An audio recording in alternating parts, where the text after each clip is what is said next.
Okay, well, thank you so much, guys. I am so excited to introduce today my good friend Thorsten Unger.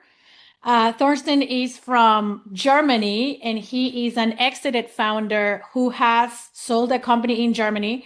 So, without further ado, Thorsten, I wanted to give you the opportunity to introduce yourself.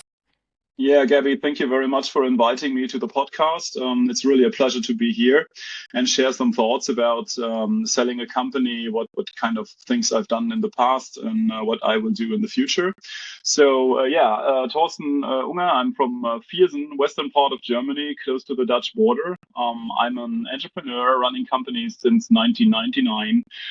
Did two exits in 2013 and 2022. And right now, I'm focusing on venture capital, on investor relations, and helping other people to create great companies. My background is from the video games industry, and I founded two, let's say, market creating companies in the space of simulations, game-based learning, and serious games in Germany. And in my past career, I was also the head of the German Games Industry Association. So I'm a mixture out of and being an entrepreneur and a lobbyist. And now I am working on a couple of things in the space of investments. Yeah, and Awesome. thanks for having me. Of course, of course. I've definitely enjoyed games. It's, for a mother of a teenager, it's obviously something that I'm Yeah. very familiar with the gaming industry, at least from what we see in my household. But I mean, so in these podcasts, we talk about the experiences, the good, the bad, and the ugly of, the life of an entrepreneur.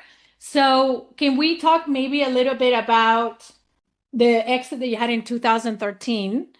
Yes. What was it? What company? What was the process to scale that company, to start that company, and then we can talk about the other one later.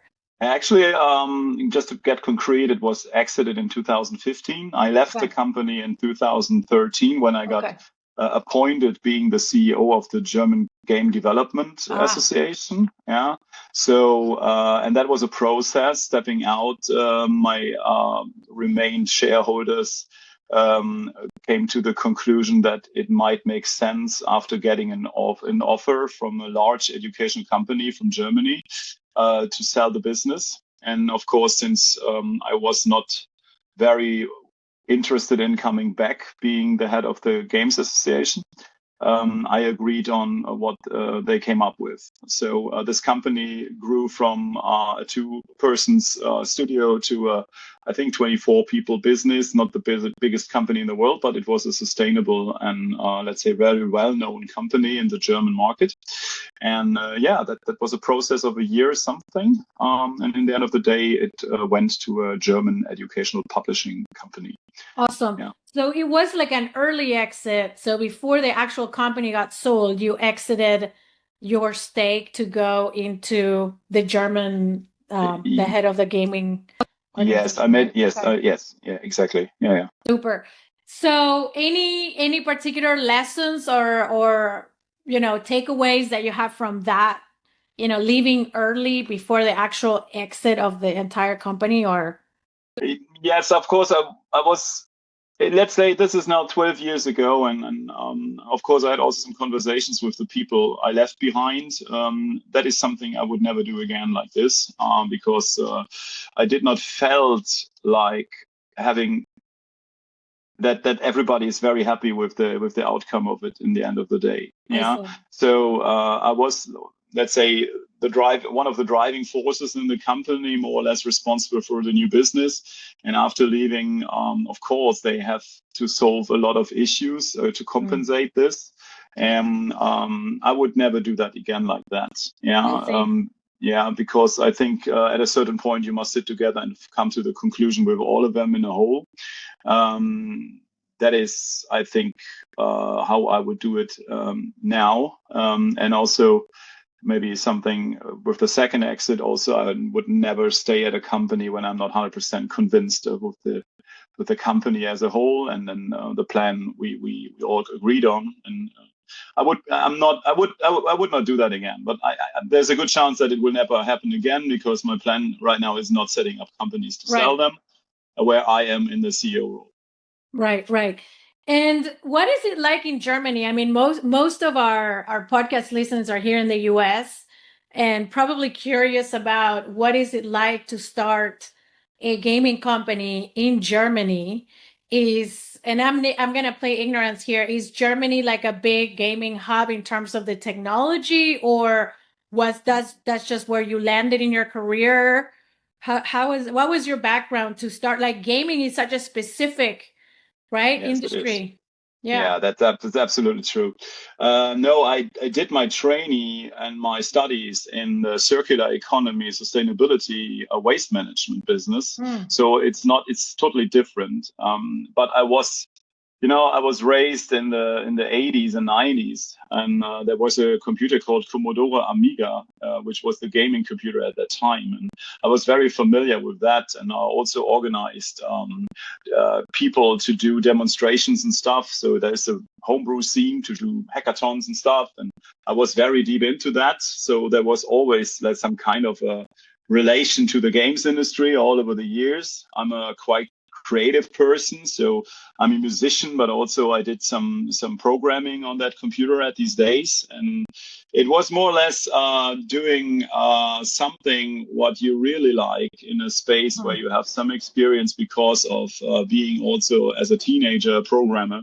So and there was an opportunity, because if you're in this Amiga demo scene, you know a lot of people who stepped into the games industry afterwards, and the plan was just to create small games to topics which were niche. Yeah, in Germany we have, of course, not the biggest games industry, and that's still the case. But we had some very funny simulations, economic simulation games, which we created.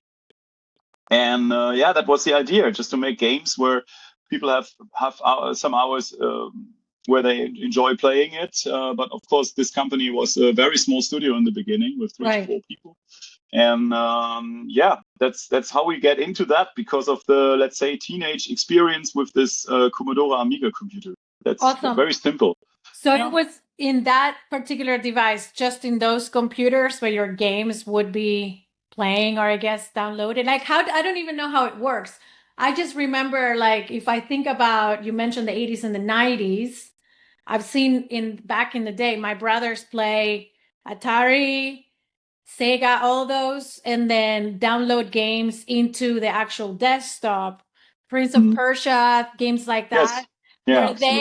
Are these like, is that what you guys were making? Like, Prince of Persia is one I remember really well, actually. The old one, yes, of course, yeah. This there was a computer called C64 that was from Commodore, and Amiga was the, let's say, more advanced system. And beside that, there was Atari, with the Atari ST series, and these two were the gaming devices for home computing at these days.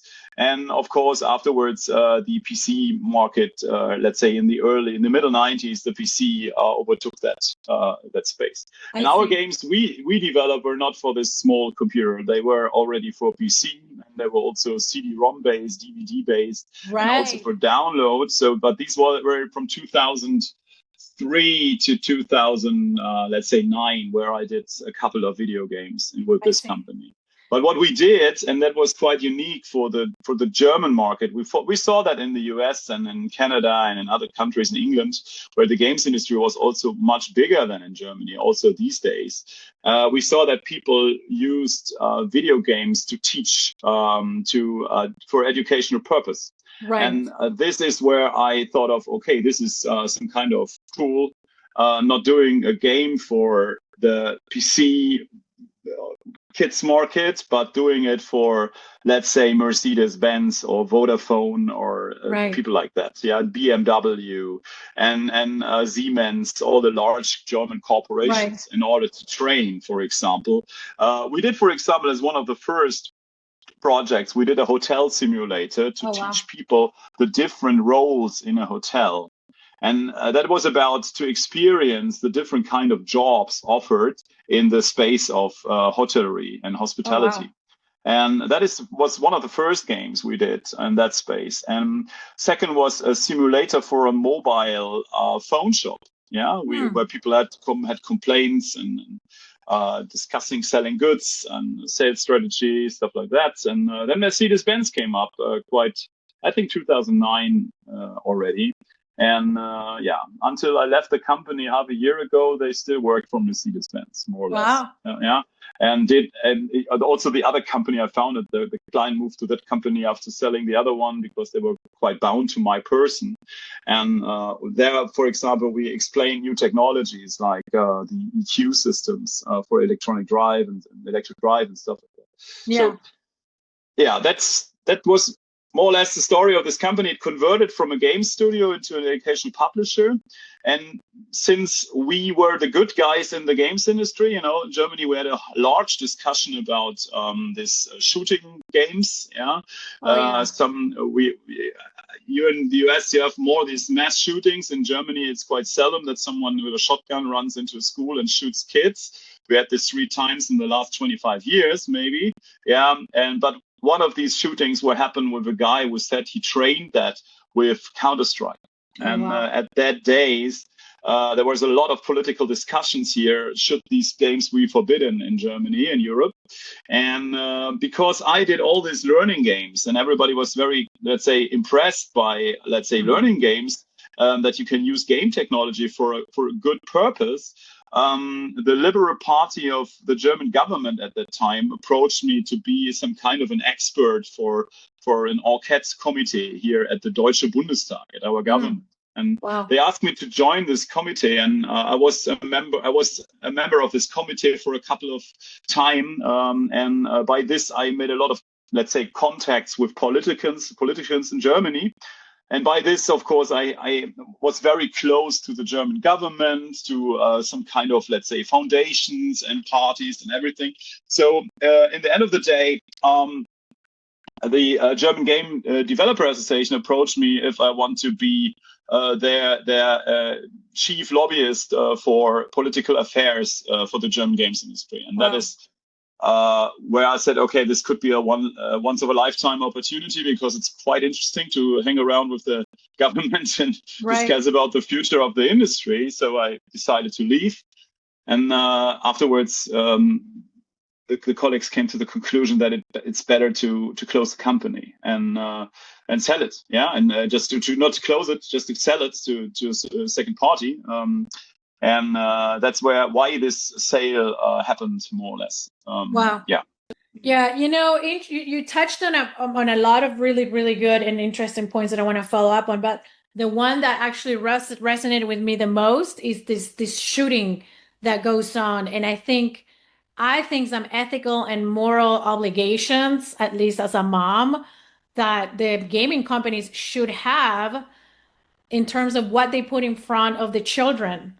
Right now with there's nasty things that I hear about, even from some of the games that are going on where kids, really young kids, I've seen 7-year-old kids getting into, and I'm not going to name the games because I don't want to create any drama for myself or anything, but some of the games where kids are creating universes and going into meta universes or whatever the name is of internal universe within the game, and anything from like trafficking of children to obviously all the killing and all the it sounds like humans find a great fake space in the gaming where they can just bring the worst versions of themselves. But it sounds like you guys in Germany have done a lot of ethical, moral work from what I'm hearing, or like, do we want to teach children to shoot or not?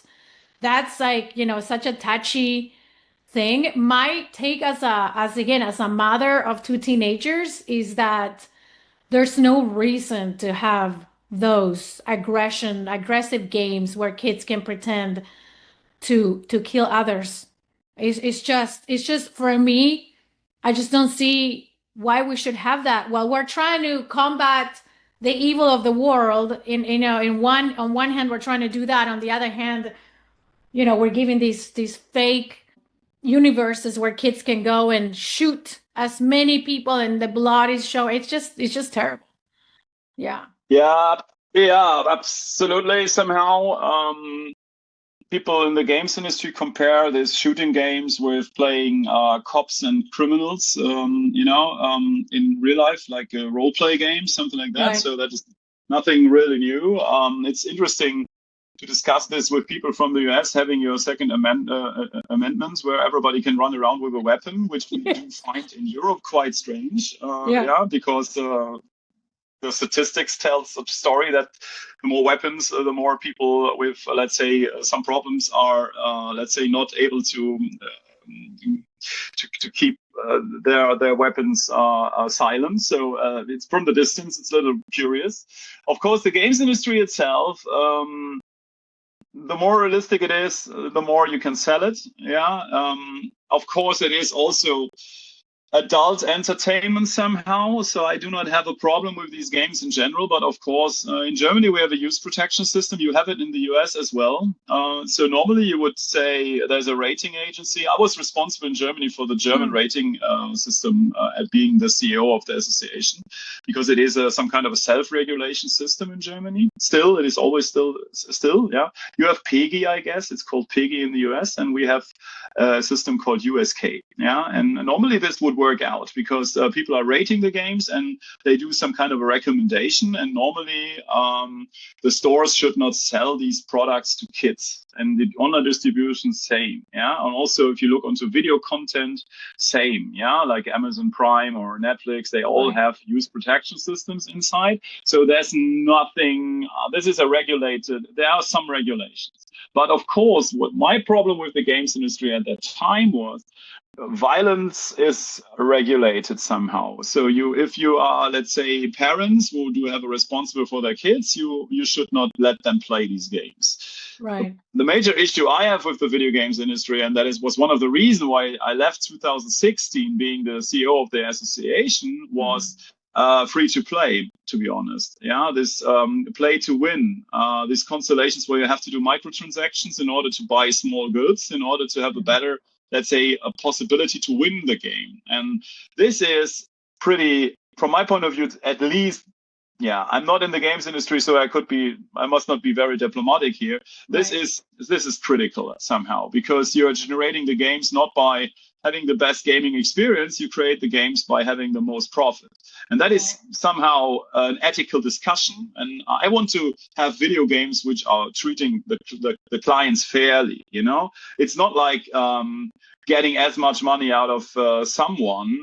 It is giving them the best gaming experience and hold them as long in the game. That's fair enough. But my perspective on it is that the games industry has some ethical issues with this somehow, and I do not want to have games where kids are trying to spend $200, $300 a month on it. That is ridiculous, because the games industry cannot measure if it is a rich kid and the people and the parents don't care. So what? But normally I would say you cannot measure as a game publisher if the people are able to afford it, and that is a problem. And if you look onto the games industry, of course, these people are very, very skilled in user experience models. They are very experienced in building up the best experience in order to spend as much time on it. And there is something in there. I have also 2 teenager kids, 13 and 17, running here around. And of course, my daughter is also very into video games. My son is also very into video games. Their father was the head of the Games Association here in Germany. I had unlimited access to video games at these days, you can imagine. And of course, I still know a lot of people there. But in the end of the day, it is a battle of awareness. Also, Netflix, TikTok, Instagram, you name it. Of course, all of them are battling on awareness. And that is a problem. Media competences, where I'm very, very careful in the meantime, because they are taking the awareness of these kids from other things. And if you ask me if I want to have my kids playing soccer outside in summer or playing a video game, I would love to see them outside. And that's 100% for sure. But I cannot condemn this, It must be a mixture. And I do like games, and I do like, there are so many great video games around which are really a massive cool experience. And we have also games here. We play as a family of four together at the same Xbox console. Yeah, Right. that's what we do here, and it's fun. Yeah, and it's even aggressive. We have a game where we beat up each other in a video game. That's fun. Yeah, but of course we have an understanding that this is a video game. Yeah, right. And there's no logical psychological correlation between doing an ego shooter and shooting kids at school. Right. There's no evidence on that. Yeah, so be sure about this. Yeah, but what I found out is we have a very, very immersive experience on video games, and this is, of course, something where you deep dive into something, and that is a very, very nice experience. And if you can adopt this experience onto the space of learning, then you have a great weapon in your as a possibility. Yes. Right. Hey guys, I want to take a minute here and talk to you for a second about the company X-Ray. Bottom line, if you want to sell your business in the next few years, there are two things that you're going to need to know. You're going to need to know the financials, and you're also going to need to know the legal side. Why? When you go to sell a company, there will be a lawyer on the other side, and there will be financial people on the other side. And usually once you're on the table, the financial stuff has been figured out. They give you a purchase price. They just need to verify. But the lawyers for the buyers are going to scrutinize your company in a process called due diligence. And we've seen so many people not be ready for the due diligence and turn these M&A situations into horrible stress and emotional roller coaster stories. And for that, we have created the solution, which is called The Company X-Ray. Check it out at thecompanyxray.com. We basically do a legal audit. It's just one click for us. That's all it takes. You give us your data, we analyze it, and then we give you a report, and we tell you how exit ready your company is from a legal perspective. Because if you're not only is your M&A going to turn into a roller coaster, but your purchase price might be cut, and your purchase sale agreement might look really, really, really against you because the buyer found things and liabilities they don't like. So be ahead of the game. Check out thecompanyxray.com and reach out. We'll be happy to help you. So interesting. I mean, look, I have nothing against the gaming industry when they're responsible, but a kid like being lured into playing 10 hours a day, I've seen that happen in my own household, and it's just too much. I just can't. We recently started curbing video game like hard, once they get into like working age. Like my son is at the age that he's going to go get a job. So yes. I told him a lot less gaming and more actual social skills. But it's the same with anything, social media, cell phones, computers. These technologies lure you into being in this box, unrealistic box, whether it's social media, whatever it is, you're into this thing and you're not interacting with humans like you were saying. Go play outside, go hang out with your friends, go to the mall, whatever you want to do with actual humans. And it just seems to be like society keeps going into that direction. But I think in measure and with restrictions, it's something that can be fun. I used to play video games. When I was in law school, my husband and I our fun nights were playing Batman Lego or Let Go Batman, whatever the name is, until midnight, and cooking and playing video games until midnight was our thing. But yeah, so I mean, what a wealth of knowledge, Thorsten, that you have, like so much information on gaming and also in an industry, honestly, that's tough because of all the things we discussed, all the, I think, moral and ethical and how it's monetized. So what an amazing background that you have. And what I wanted to do is maybe talk about what is your role today. What are some of the learning lessons that you've had from the exits that you've obviously, there's so much work that goes into building a company, then sell it, and then I know you're now working more as a trusted advisor, which is a huge thing that you're focusing on. So tell us a little bit about both, but the trusted advisor, but also if you want to share about learning lessons to learn from selling a company. Yes, of course. And I learned my lessons, and for me, having done now a second exit where I learned lessons by heart, yeah, with some complexities, not let's say deep diving into the Right. buyer who made a very nice offer in the end of the day. I would say lesson learned. Because you must do your homework. It's very important. You Yeah. have to think of, is this the right partner? Does he also, let's say, have a plan for the company you created? You must know, if you create a company by your own on your own, it's a little like your baby. Right. And you put so much effort into it, making it successful. And the company I sold in 2022 was one of the most awarded companies in the space of playful learning in Germany. And giving it away does mean you must make the decision. A way is a way, Mhm. you cannot get it back normally. Yeah. And if these guys are not, let's say, treating it with the love you have, you have pain in your heart somehow. Right. So but you must close a chapter. I do understand it as a picture. The picture is drawn, it looks beautiful, and now it's gone. And I have no influence what the buyer of this picture is doing with it. If he scraps it up, he scraps it up. Yeah, and you Right. must accept this, because in best case you get all the things agreed on regarding funds and everything. But of course, it is a closed chapter somehow. Right. And what I do understand now is I'm a person who is quite well connected, and of course people ask me, can you help me with certain kind of problems I have with my company, because you're a well connected person. Maybe I have also an idea, or let's say a relation which is helpful to restructure my business, to improve my business, to sell my business, to acquire capital. And I found out that this is something I love to do. I And love it. that is why I created a concept around trusted advisory and trusted services here in Germany. And it really gets pace in Europe right now, where we help people who have a problem with their investment, in order to figure out what is the best solution for you. How can we help you? Is there a demand in capital? Is there a demand in refurbishing restructuring the company somehow regarding technology, team, total accessible market volume, go to market strategy, and stuff like that. And this is what I'm focusing right now.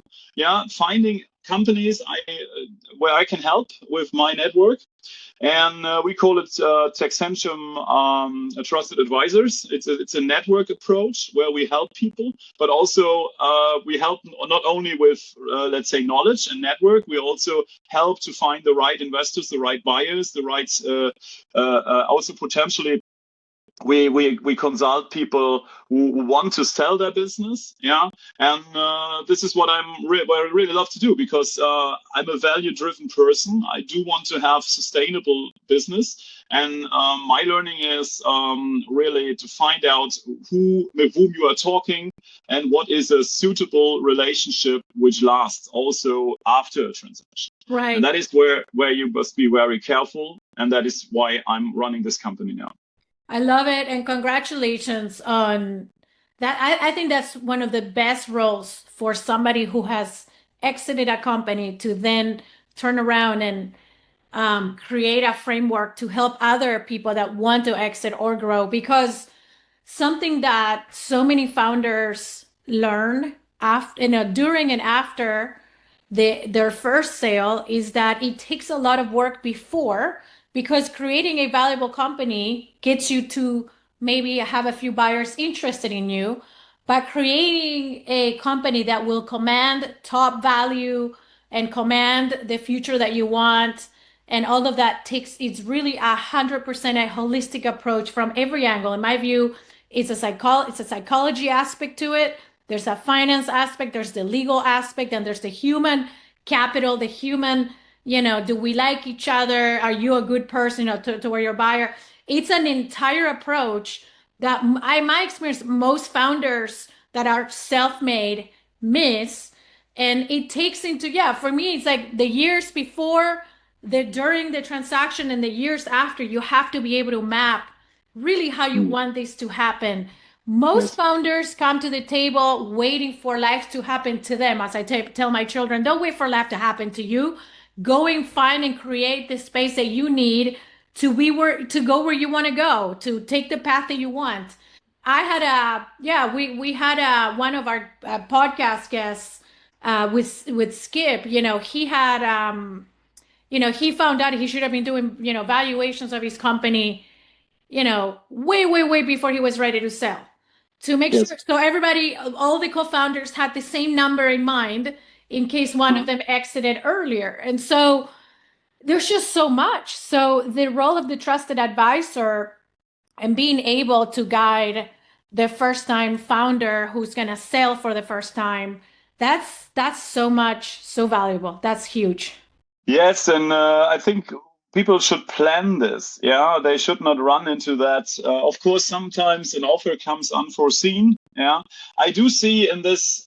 It depends in which market you are. Yeah, I do understand right now there's a lot of uncertainty running companies, even in the tech space. I think it's very uncertain because of artificial intelligence.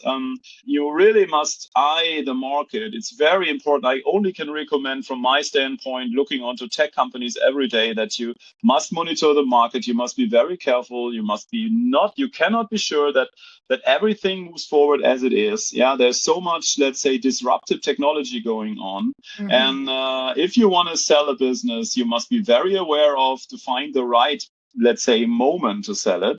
And even if you have a running business in a, let's say, software as a service market, for example, basing on subscription, where 3 years ago, everybody would say, okay, this flies to the moon, you must be careful because this is a disruptive market.